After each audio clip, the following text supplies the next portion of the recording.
The Stellar Wing Academy floated peacefully in orbit around Telonus Prime, a neutral moon where children from across the galaxy came to learn together. Today was the cultural festival, and the main courtyard buzzed with excitement. Students from 60 different species showed off their homeworlds through music, dance, and food. Commander Kang Minho stood near the south entrance, watching everything with quiet eyes. He was a human in his late 30s, average height with dark hair starting to gray at the temples. His uniform was neat but unremarkable. Most people who passed him barely noticed he was there. That was exactly how Minho preferred it. He watched as a group of young human children performed a traditional Korean fan dance. Among them was 7-year-old Choi Yuna, her face bright with concentration as she moved through the steps. When she finished, she looked directly at Minho and waved. He gave her a small smile and nodded back.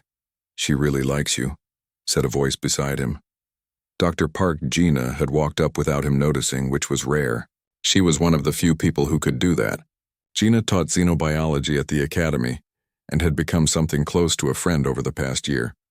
"She's a good kid," Minho replied, his eyes already scanning the crowd again. "All of them are." Gina studied his face. She had learned to read the small signs in his expression. "You're worried about something." Minho was quiet for a moment. "The supply ships that came in yesterday.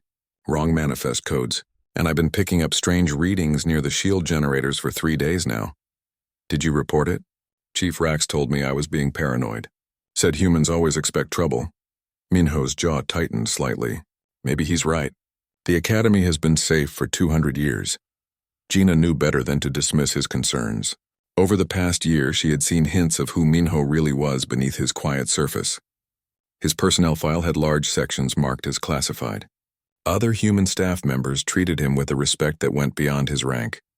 And sometimes, when he thought no one was watching, she saw his eyes track movements and assess threats with the precision of someone trained for war. "Trust your instincts," she said softly. "If something happens, what should I do?" "Get the youngest kids to the inner wings. The walls are thicker there. Lock down and wait for help." "You're scaring me, Minho." "Good, scared means prepared." He looked at her directly. "I hope I'm wrong, but if I'm not, promise me you'll protect them." "I promise. But you'll be there too, right?" Before Minho could answer, alarms began blaring across the academy. Red emergency lights started flashing. Minho's whole body tensed as he accessed his communication device. "Multiple ships approaching." A panicked voice came through. "They're broadcasting coalition codes, but..." The transmission cut off as the academy shuddered. Explosions bloomed against the energy shields protecting the station. Through the transparent dome above the courtyard, everyone could see ships dropping their false identification signals. They bore the jagged symbols of the Kryn Syndicate. Chaos erupted in the courtyard. Students screamed and ran in all directions. Faculty members tried to organize evacuations, but fear spread faster than orders. The massive reptilian headmaster Velthar's voice boomed over the speakers, calling for calm. But another explosion drowned him out. Minho grabbed Gina's arm. "Go, now. Get to the children's dormitory and start moving them. I'll buy you time." "What are you going to do?" "My job." His voice had changed. It was still calm, but now it carried steel underneath. "Go, Gina, please." She ran. Minho watched her disappear into the crowd, then moved against the flow of panicking people. While everyone else fled toward the shelters, he headed toward the docking bays. His hand moved to his belt, checking his weapons. Standard security equipment, a stun pistol, and a shock baton. Not much, but he'd worked with less before. The academy's shields flickered and died. Someone had sabotaged them from inside, just as Minho had suspected. 3 syndicate transport ships slammed into the docking ports, and soldiers poured out like insects from a hive. They were heavily armed and moved with military precision. Minho pressed himself into a shadowed alcove and watched them pass. 20 soldiers in the first wave. More coming behind. He recognized their weapons. Plasma rifles designed to counter different species' natural advantages. The syndicate had planned this carefully. His communication device crackled. "All security to the main concourse. We're under attack." That was Chief Rax, the Quellan who commanded Academy security. Minho didn't respond. He knew that was exactly what the syndicate wanted. Security forces rushing to obvious choke points where they could be trapped and eliminated. It was a basic tactical mistake, but Rax had never seen real combat. None of them had except for Minho and Lee Do-hyun, his old friend who taught combat training. Instead, Minho moved deeper into the academy's service corridors. He knew every passage, every shortcut, every maintenance tunnel. He'd memorized them all in his first week. Old habits from his military days. He found Gina in the children's wing, trying to calm a group of terrified young ones. Yuna was among them, tears streaming down her face. When she saw Minho, she broke away from the group and grabbed his leg. "Commander Minho, bad people are here." He knelt down to her level, his voice gentle despite the urgency. "I know, Yuna, but Dr. Gina is going to take you somewhere safe. Can you be brave and help her with the other little ones?" Yuna nodded, wiping her nose. "Will you come too? I need to help other people first, but I promise nothing bad will happen to you, okay?" "Okay." She hugged him quickly, then returned to Gina's side. Minho led them through a maintenance corridor that would take them to the reinforced inner wings. They were halfway there when they heard voices ahead. "Syndicate soldiers." Minho held up his hand, stopping the group. "Stay here," he whispered to Gina. "Don't move until I come back." Minho. But he was already moving forward, silent as a ghost. The children watched as the quiet security officer disappeared around the corner. They heard sounds, something heavy hitting the floor, a brief struggle, then silence. Minho reappeared, now carrying a proper rifle. "Clear. Move quickly." They reached what should have been a safe room but found 5 syndicate soldiers already there, using it as a staging area. Minho shoved the children behind cover as weapons fire erupted. He returned fire with controlled bursts, dropping 3 soldiers before the others could react. But more were coming from behind, drawn by the noise. "Back! Go back!" Minho shouted, laying down covering fire. They retreated, but the corridors were filling with enemy soldiers. They were cut off. A syndicate officer appeared ahead, flanked by 6 troopers. All their weapons pointed at the children. "Drop your weapon, human, now, or we start shooting the little ones." Minho's hands tightened on his rifle. His eyes met Gina's. She saw something in his expression that terrified her. Not fear, but cold calculation. He was measuring whether he could kill all 7 before they could fire. She saw him decide he couldn't, not without risking the children. Slowly, Minho lowered his rifle and placed it on the ground. "Smart human," the officer sneered. "Take them all to the auditorium. Time to show the coalition what happens when they defy us." As soldiers roughly grabbed them, Yuna clung to Minho's jacket. In the confusion, none of the syndicate fighters noticed the small child pressed against his side. They were dragged through corridors filled with captured faculty and students, all heading to the main auditorium. Minho's eyes never stopped moving. He counted soldiers, noted their weapons, memorized patrol patterns, observed communication protocols. He cataloged everything with the practiced ease of someone who had done this many times before. Across the auditorium, he spotted Lee Do-hyun in the crowd. Their eyes met. Do-hyun's expression asked a silent question. Minho gave the smallest shake of his head. Not yet, but soon. The main auditorium had never been designed to hold this many people under such terrible circumstances. Hundreds of students, teachers, and staff crowded together on the floor, surrounded by armed syndicate soldiers. The beautiful room, usually filled with music and lectures, now stank of fear and gun oil. War Commander Vrask stood on the stage, a towering figure with 4 arms and gray-scaled skin. He belonged to a species bred for warfare, and his armor bore the marks of countless battles. When he spoke, his voice carried easily across the silent room. "People of the Coalition," he began, his words dripping with contempt. "You gather here, mixing species as if you are one people. This academy is a symbol of your foolish dream. Different beings living together, learning together. The Kryn Syndicate rejects this contamination. We reject your false unity." He paced across the stage, his 4 hands gesturing dramatically. "We have sent demands to your coalition leaders. They will release our imprisoned brothers and recognize our territorial rights. They will do this or you will pay the price." Headmaster Velthar, the large reptilian who led the academy, tried to stand from where he sat among the prisoners. "This is a place of learning. These are children. The coalition will never negotiate with—" A syndicate soldier struck him with a rifle and he fell heavily. Several students cried out, but soldiers quickly silenced them with threatening gestures. Minho sat near the back wall, his body relaxed but his mind racing. Yuna was hidden beneath his jacket, pressed against his side. She was small enough that in the chaos of gathering prisoners, The syndicate hadn't noticed her. He could feel her trembling. He had counted 73 syndicate soldiers in the auditorium. More patrolled the halls outside. They were well-trained and alert. Their weapons were charged and ready. Standard assault protocol would get everyone killed. The soldiers had positioned themselves with clear firing lines covering all the prisoners. Any rescue attempt from outside would turn into a massacre. Dr. Gina sat next to him, her face pale but composed. "How long?" she whispered, barely moving her lips. 40 minutes, Minho replied just as quietly. He'd been tracking time since they were captured. Coalition forces should be here by now. They're probably surrounding the station, but they won't breach while we're hostages. So what do? We wait, and we watch. Across the room, Lee Do-Yun caught his eye again. The combat instructor sat among a group of older students, but Minho could see the tension in his old friend's shoulders.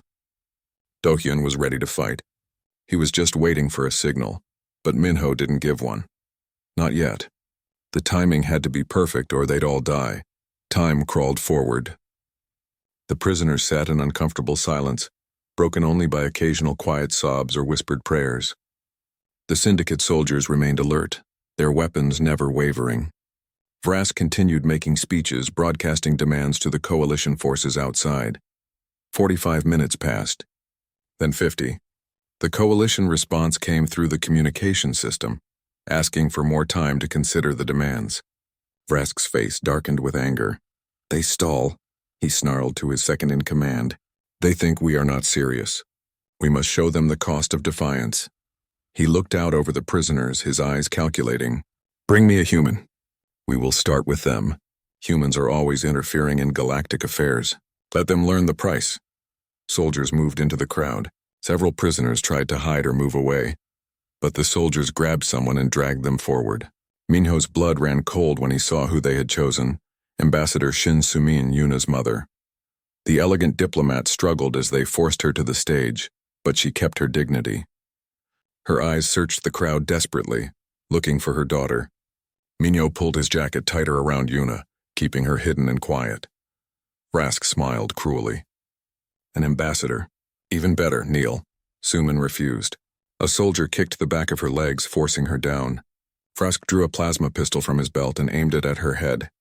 "Coalition forces, you have 1 minute to begin releasing our people, or this human dies. Then another. And another. We will execute 1 prisoner every 10 minutes until you comply." The auditorium filled with horrified gasps and crying. Suman closed her eyes, her lips moving in silent prayer. Minho felt every muscle in his body tighten. His breathing slowed. His vision narrowed. The part of him he'd buried since leaving military service began to wake up. Then beneath his jacket, Yuna shifted. She'd heard Vrask mention killing someone. The little girl peeked out to see what was happening, and she saw her mother kneeling on the stage with a gun to her head. Yuna's scream pierced through the auditorium like a blade. "Iyama, mommy!" Everything stopped. Every head turned toward the sound. Vrask's eyes found the little girl. A slow, evil smile spread across his face. "Well, what do we have here?" He lowered his weapon from Suman's head and began walking down from the stage. A human child, hidden among the crowd. How touching. Minho felt the change happen inside him. It was like a switch flipping or a dam breaking. The careful control he maintained every day, the civilized person he'd become, all of it slid away. What remained was something older, something primal. The soldier, the protector, the guardian who would burn down the world to keep his people safe. Dr. Gina, sitting beside him, felt the change too. She looked at Minho and barely recognized what she saw. His face had gone expressionless, but his eyes carried death in them. "Minho," she whispered urgently. "Don't, they'll kill everyone." But Minho wasn't listening anymore. He was watching Vrask approach Yuna, calculating distances, measuring angles, counting seconds. His hands, which had appeared bound, were actually just loosely tied. A trick from his Special Forces days that the Syndicate had missed. Vrask reached for Yuna. "Perhaps we start with the youngest. Show the coalition that no one is..." Minho moved. Later, when people tried to describe what happened, they struggled to find words. One moment, Commander Kang Minho was sitting calmly against the wall. The next moment, he was in motion. 3 seconds. That's how long it took. In the first second, his hands were free. In the second, he'd crossed 15 feet of distance. In the third, the nearest guard was dead, and Minho had the soldier's rifle. He placed himself between Vrask and Yuna, the weapon aimed steadily at the war commander's head. "Step back." His voice was completely calm. That was somehow more terrifying than if he'd been screaming. It was the voice of someone who had already accepted what was about to happen and had no fear left. Vrask stared at the human in shock. "You'll die, human. All of you will die." "Maybe," Minho agreed, "but you'll die first. And that's enough." The auditorium exploded into chaos. Li Doyun saw his opening and moved, taking down 2 guards near him.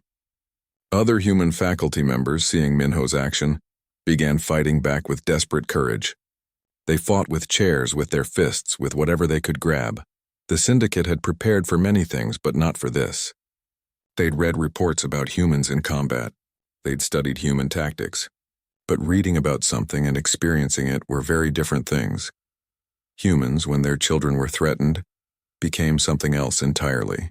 They didn't fight with the calculated precision of military drones. They didn't fight with the practiced technique of warrior species. They fought with raw, furious determination that ignored pain, ignored fear, ignored everything except the need to protect. Minho proved it. He moved through the Syndicate forces like a storm-given human form. He used the captured rifle until it ran empty, then took another from a fallen soldier. When that ran out, he used his hands. He'd been shot twice, but the bullets barely slowed him. A Syndicate soldier tried to grab a hostage as a shield. Minho shot through the soldier's hand, the one holding the weapon, then disarmed him before he could recover. Another trooper came at him from behind. Minho somehow sensed it, spun, and dropped him with a single brutal strike.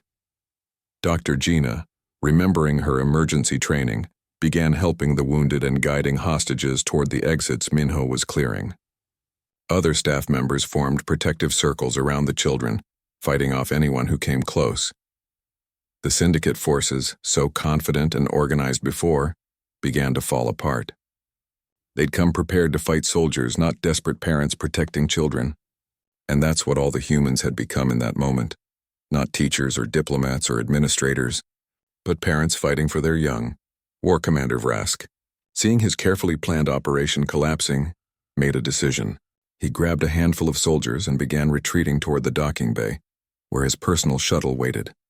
Let his troops die here if they wanted. He would escape and return with more forces, but he hadn't counted on one thing. Commander Kang Minho saw him running and followed. The auditorium's automated systems, triggered by the weapon's fire, began sealing emergency bulkheads and pumping in fire suppression foam. Coalition Marines finally breached the outer sections of the academy. But in a corridor leading to the docking bay, 2 figures moved through the smoke and chaos toward their final confrontation. The corridor leading to the docking bay was filled with smoke and emergency lighting. Alarms wailed through the damaged sections of the academy. War Commander Vrask ran through the chaos, his forearms pumping as he moved with surprising speed for someone his size. Behind him, his remaining bodyguards struggled to keep up. And behind them all, Commander Kang Minho followed like a shadow given purpose. Vrask could hear the human coming. The footsteps never hurried, never slowed. They just kept coming, steady and inevitable. The war commander had fought many enemies across the galaxy. He'd faced fearless warriors and desperate soldiers. But something about this pursuit felt different. It felt personal. "Stop him." Vrask ordered his guards, not breaking stride.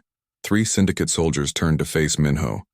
They raised their weapons, ready to cut down this single human who dared to chase their commander. But when they saw what was coming toward them through the smoke, they hesitated. The man approaching didn't look like a security officer anymore. His uniform was torn and burned. Blood covered his chest and arms, some his own, most from others. He'd been shot at least twice, maybe more. By all logic, he should have been dead or dying.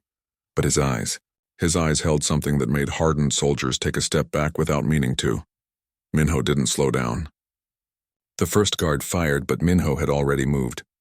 He closed the distance and struck with brutal efficiency. The combat wasn't fancy or dramatic. It was fast, violent, and final. Within seconds, all 3 guards were on the ground and Minho was still walking forward. Vrask reached the docking bay and rushed toward his shuttle. He was almost safe. Once he escaped, he could regroup. The academy assault had failed. But the Syndicate would have other opportunities. He just needed to get to his ship. Going somewhere? Vrask spun around. The human stood at the docking bay entrance, silhouetted against the emergency lights. Blood dripped from his hands. A discarded rifle lay on the floor beside him. He'd run out of ammunition and simply dropped it. "You should be dead, human," Vrask said, genuinely puzzled. "I saw you take multiple shots. How are you still standing?" Minho didn't answer immediately. He just walked forward, slow and steady. When he finally spoke, his voice was quiet but carried clearly in the large bay. "You threatened children. My children." "I threatened enemies of the Syndicate," Vrask corrected. "This is war." "No." Minho shook his head. "War has rules. Soldiers fight soldiers. You came to a school. You pointed guns at 7-year-olds. You were going to kill a little girl's mother in front of her." His hands clenched into fists. "That's not war. That's just evil." Vrask laughed, a harsh sound that echoed off the metal walls. "You're one human. I am War Commander Vrask, veteran of 50 campaigns. I have 4 arms, combat enhancements, and 100 pounds of muscle on you. You're bleeding out where you stand. What exactly do you think happens here?" Minho's expression didn't change. "I think you learn why my old unit called me Honey Badger." "Honey Badger?" Vrask's eyes narrowed. "I know that name. Special Operations Frontier Wars, they said you were dead. I got better." Vrask's amusement faded. He realized his mistake. He'd thought he was facing some simple security guard, but this was a killer from humanity's most elite forces. A soldier who'd survived things that should have been impossible. Still, Vrask was confident. He was bigger, stronger, enhanced with military-grade cybernetics. He had 4 arms against the humans too. He was fresh while his enemy was badly wounded. The math was simple. Last chance, human. Walk away. Can't do that. "You touched my kid. She's not your child. She's not even your species most of the time." Minho started walking forward again. "Doesn't matter. She's mine to protect. They all are." Vrask attacked first, using his size and reach. All 4 arms struck out in a coordinated assault that had killed dozens of opponents. It should have ended the fight instantly, but Minho wasn't there when the strikes landed. He'd already moved inside Vrask's reach, too close for the long arms to be effective. A human fist crashed into Vrask's ribs with shocking force, then another to his knee, precisely targeting the joint. When Vrask tried to grab him, Minho was already somewhere else, striking again. This wasn't the clean, technical fighting taught in training halls. This was street fighting mixed with military killing techniques. Minho used everything: strikes, joint locks, throws, headbutts. When Vrask tried to use his greater strength, Minho used leverage and momentum instead. When Vrask tried to use his 4 arms, Minho targeted the joints and nerves that controlled them. The war commander found himself being systematically taken apart by an opponent who should have been easy to defeat. Every time he thought he had an advantage, the human found a counter. When he tried to overpower Minho, the human slipped away and struck from another angle. When he tried to use technique, Minho fought dirty. Eye strikes, groin kicks, anything that worked, and the human never stopped.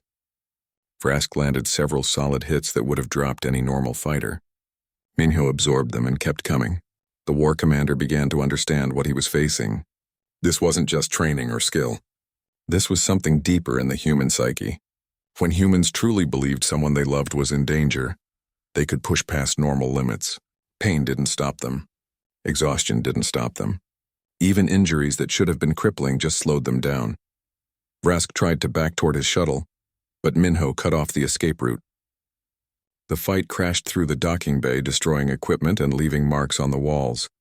Vrask was getting tired. His cybernetic enhancements were powerful, but they had limits. The human seemed to have no limits at all. Finally, Minho caught 2 of Vrask's arms in a docking clamp, trapping them. Before the war commander could react, the human was on him. A series of brutal strikes to the throat, solar plexus, and temples followed. Vrask's enhancements protected him from the worst of it, but not all of it. The war commander dropped to his knees, gasping. Minho stood over him, swaying slightly, blood dripping from multiple wounds. His eyes had never changed from that cold, determined stare. "You wanted to know about humans," Minho said quietly. "Here's what you should know. We evolved raising our young together. We protect each other's children like they're our own.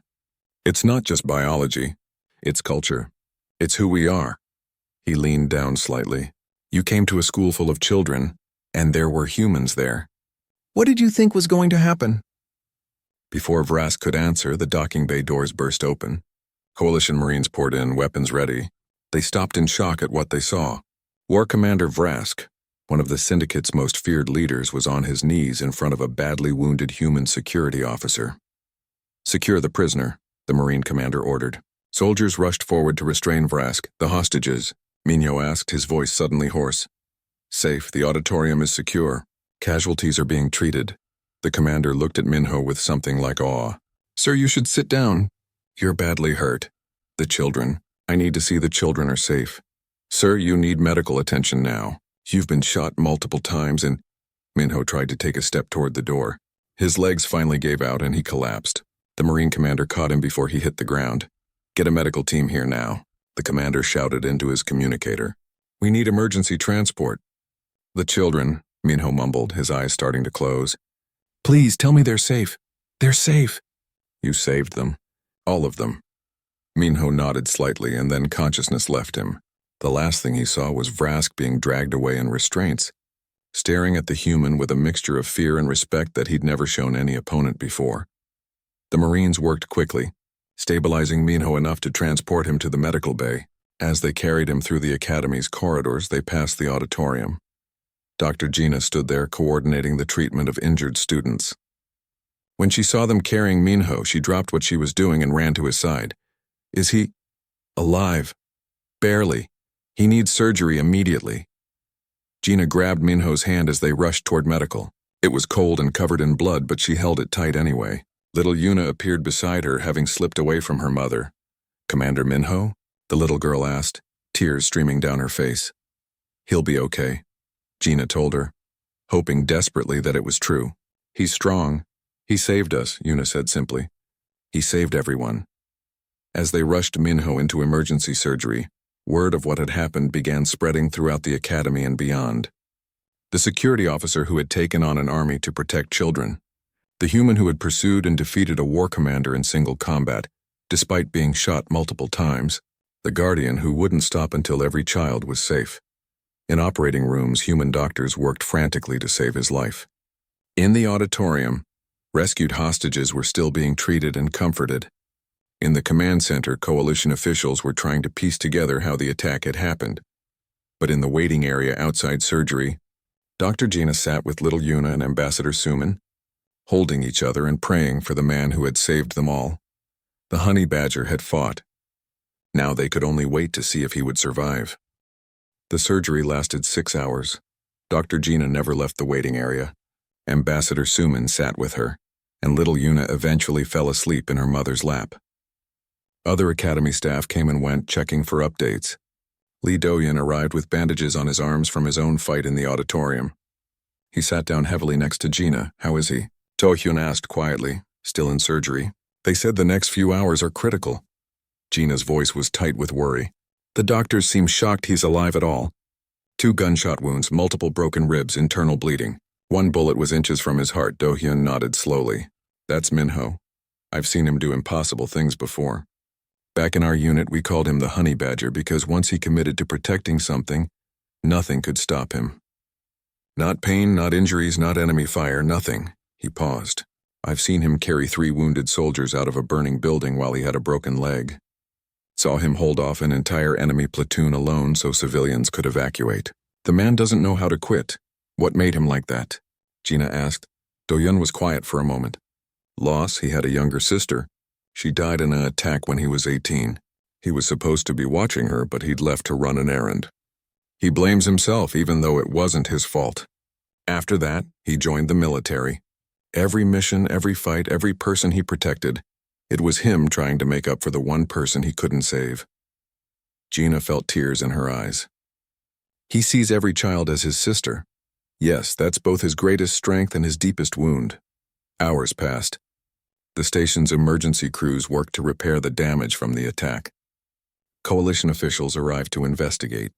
News of the assault spread across the galaxy. But in that small waiting room, time moved differently. Every minute felt like an hour. Finally, a human doctor emerged from surgery, still wearing her operating gear. Everyone stood up immediately. "He's alive," the doctor said, and the relief in the room was visible. "He's stable, but barely. The next 24 hours will tell us more." He lost a lot of blood. His body has been through extreme trauma, but she shook her head in amazement. I've never seen anything like it. His body somehow kept functioning long after it should have shut down. We found elevated levels of adrenaline and endorphins in his system that were off the charts. It's like his brain refused to let his body quit. When can we see him? Gina asked. He's in intensive care now. Only family for now, but... She looked at Yuna, who was now awake and listening intently. I think he'd want to see this little one when he wakes up. 3 days passed before Minho opened his eyes. The first thing he saw was the white ceiling of a medical bay. The second was little Yuna, asleep in a chair next to his bed, clutching a piece of paper. The third was Dr. Gina, sitting on his other side, her head resting on her arms on the edge of his bed. He tried to speak, but his throat was too dry. The small movement was enough to wake Gina. Her eyes opened, and when she saw him looking at her, her face lit up with joy and relief. Minho. Oh, thank God. Don't try to talk. Let me get you water. She held a cup with a straw to his lips, and he drank carefully. The cold water felt amazing. When he could finally speak, his voice was rough. The children? All safe. Every single one. You saved them. He closed his eyes briefly, tension draining from his body. Good. Yuna's been here every day, Gina said softly, looking at the sleeping child. She made you a drawing. Minho looked at the paper in Yuna's hands. He could see the edge of it, stick figures in crayon with one taller figure standing protectively over smaller ones. The words "my hero" were written in a child's careful handwriting at the top. She's not the only one who thinks that, Gina continued. The whole galaxy knows what you did. You're famous now, Commander Honeybadger. Minho made a face. I hate that name. Well, too bad. Everyone's using it. News services across the coalition are running the story. Human security officer defeats war commander to protect children. They're calling you the Guardian of Stellar Wing. I just did my job. No. Gina's voice was firm. You did much more than that. They pulled your complete military file, Minho. The classified parts. Coalition Command wanted to understand how one human could do what you did. She pulled out a datapad and read, Commander Kang Minho, Special Operations Group 7, 47 recorded combat engagements, 893 hostages successfully recovered, multiple decorations for valor. You held off an enemy battalion for 6 hours to protect civilian evacuees during the siege of New Busan. Minho looked uncomfortable. That was a long time ago. The files say you were medically retired after severe injuries. Psychological evaluation recommended you for roles in education or child protection. She set down the datapad and looked at him directly. They saw what you were, Minho. A guardian, someone who would protect children at any cost. And we hired you thinking you were just a security guard. I am just a security guard. You fought off 200 armed soldiers to protect children who weren't even your species. They're still kids. Species doesn't matter. Gina smiled through tears. That's exactly what makes you special. Most species have protective instincts for their own young. But humans will protect any child. You see a frightened little one and something in your brain says mine to protect. It doesn't matter if that child is human or alien. That's why the galaxy needs humans. That's why they need you. Before Minho could respond, Yuna stirred and woke up. When she saw Minho's eyes were open, she gasped and stood up so fast her chair fell over. Commander Minho. You're awake! Hey, Yuna. He managed a small smile. Sorry I worried you. She carefully climbed onto the edge of his bed, being gentle around all the medical equipment. You saved me. You saved my mommy. You saved everyone. She held up her drawing. I made this for you. He looked at the picture properly now. It showed him standing over many small figures, with the syndicate soldiers drawn as scribbled-out bad guys in the background. His eyes stung with tears. He tried to blink away. It's perfect. Thank you. Are you going to be okay? I'll be fine. Takes more than a few bullets to stop me. Yuna nodded seriously, then hugged him carefully. I was really scared. But then you stood up and I knew everything would be okay. Because you're the honey badger and honey badgers don't give up. Teacher Do-hyun told me. Over the next few days, as Minho recovered, the full impact of what had happened became clear. The Academy attack had failed completely. Of the 200 syndicate attackers, 67 were captured, 112 were dead, and the rest had fled. Among the Academy population, only 3 deaths, all security personnel who died in the initial breach. Coalition investigators were amazed. An assault that should have ended in massive casualties had been stopped largely because of human defenders. And not just Minho. Every human on staff, teachers, administrators, maintenance workers had fought to protect the students when the attack came. They'd used improvised weapons, bare hands, anything available. Some had been injured badly, but none had stopped fighting while children were in danger. The Xenopsychology Department published emergency findings on human protective instincts. Dr. Gina contributed data about what she'd witnessed. The conclusion shocked many species. Humans could temporarily exceed their normal physical limits when children were threatened. Adrenaline and endorphins could mask pain and injury. Decision-making remained sharp even under extreme stress. Most importantly, this response was triggered by any child, not just human offspring. Ambassador Suman used her position to push for new coalition protocols on civilian protection. She worked directly with Minho and other veterans to develop better standards. If humans were this effective at protection, their expertise needed to be shared. News services across the galaxy ran continuous coverage. The image of Commander Minho standing over the children became iconic. The syndicate released a statement warning their own followers about underestimating humans. It was remarkable.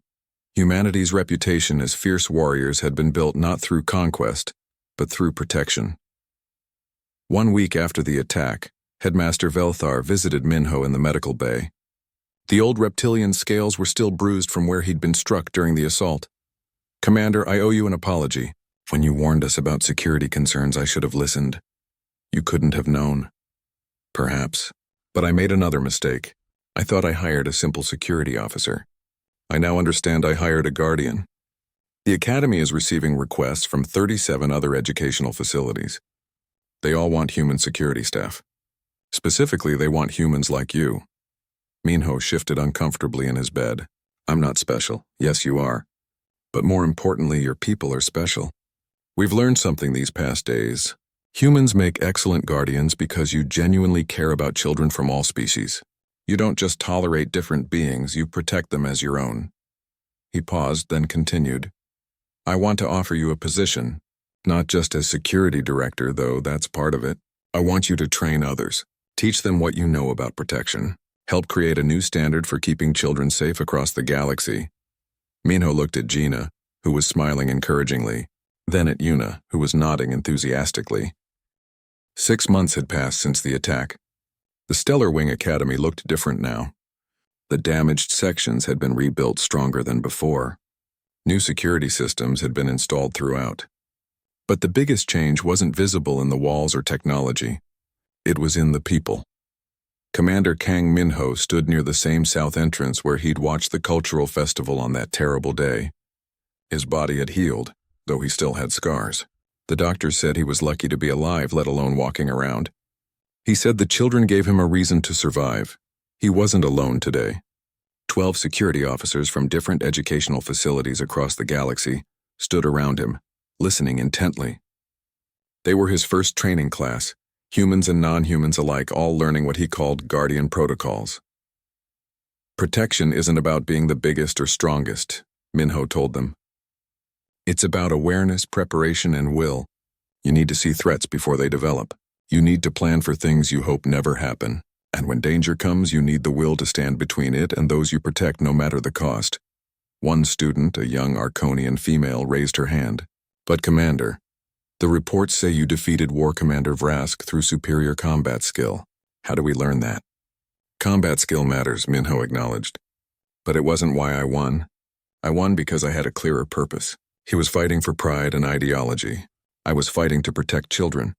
When your cause is pure and your purpose is clear, you'll find strength you didn't know you had. The students nodded, taking notes. Minho continued the lesson, showing them how to identify weak points in security, how to coordinate defensive positions, how to make hard choices in crisis situations. Lee Dohyun assisted, adding his own expertise from years of military service. After class, Minho walked through the academy halls. Students greeted him warmly. The younger ones sometimes asked for hugs, which he gave awkwardly but sincerely. Older students treated him with respect that bordered on awe. But he was still most comfortable with the simple routine of checking security systems and making sure everything was safe. Dr. Gina found him in the observation deck, looking out at the stars. She'd been promoted to head of the xenobiology department, but still made time to check on him daily.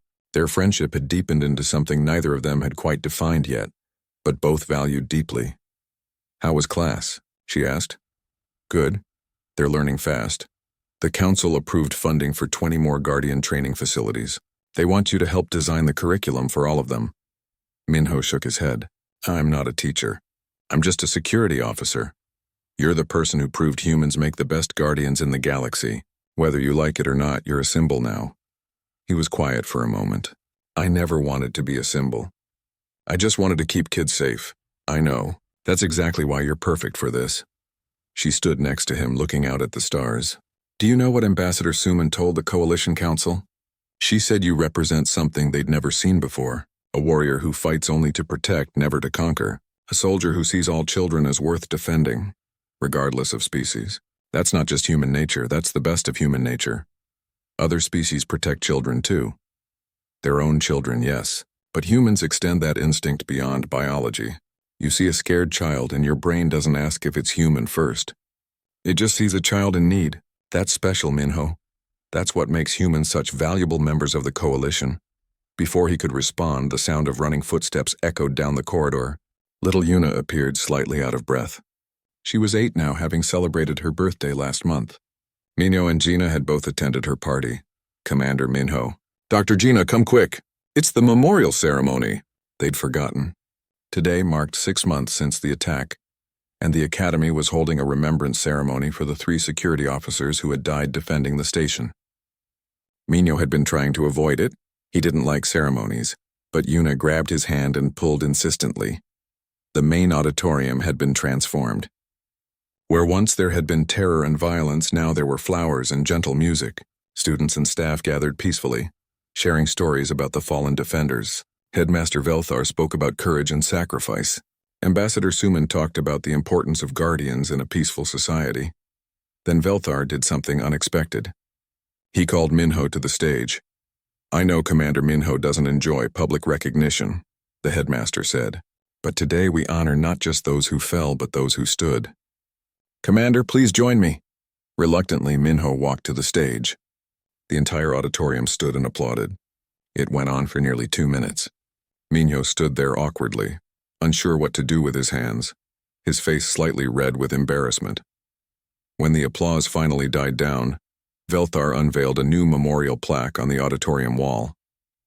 It read, "On this day, Guardians stood between evil and innocence. They remind us that true strength is measured not by the power to destroy, but by the will to protect. May we always remember their courage. May we always value those who stand watch." Below the main inscription were smaller plaques with individual names. The 3 fallen security officers were listed first. Then, to Minho's surprise, there were names of every staff member who had fought to protect students during the attack. His name was there, along with Lee Do-hyun, Dr. Gina, and dozens of others.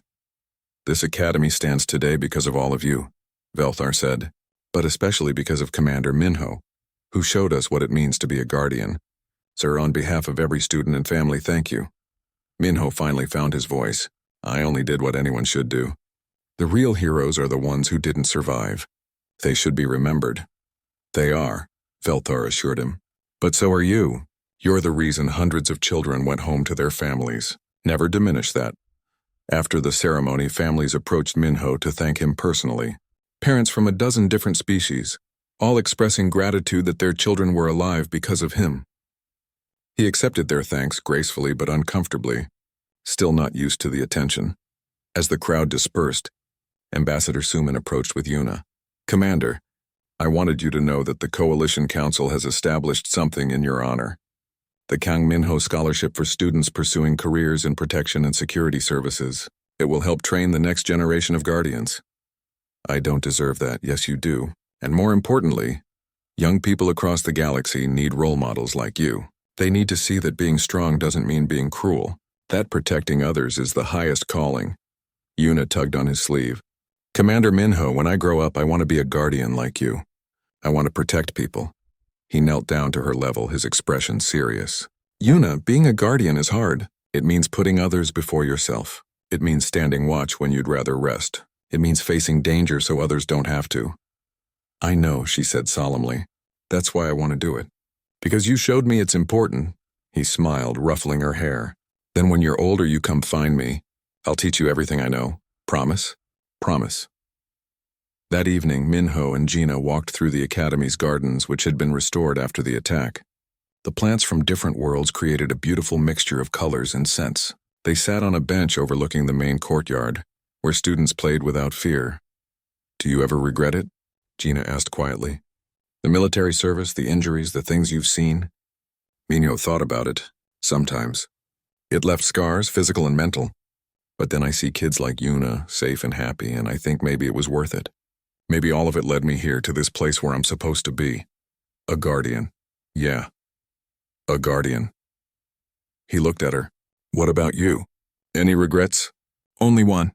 I regret not telling you sooner how much you mean to me. His eyes widened slightly. Gina, you don't have to say anything back. I just wanted you to know. When I thought you might die, I realized I'd wasted time being careful and professional. Life's too short for that. Minho was quiet for a moment, then took her hand. I'm not good at this. At feelings and relationships. The military trained that out of me. But being around you makes me remember how to be human again, how to feel things besides duty and vigilance. They sat together as the artificial sunset painted the sky in shades of orange and purple. Around them, the academy buzzed with life. Students studying, teachers instructing, families visiting. All of them safe because people like Minho were willing to stand guard. 1 year after the attack, the academy held its annual Peace Festival again. This time, security was much tighter, but the celebration was no less joyful. Students from 60 species performed together, showing their cultures to each other. Minho stood at his usual post, watching everything with careful eyes. But now a team of trained guardians stood with him, humans and non-humans who'd completed his training program. They were alert but not afraid, ready but not aggressive. Just as he'd taught them, Gina stood beside him and they held hands openly now. Their relationship was no longer a secret, and no one at the academy was surprised. They'd seen how she'd waited by his bedside, how he sought her company when the nightmares came. Little Yuna performed another traditional dance, and this time she was confident and bright.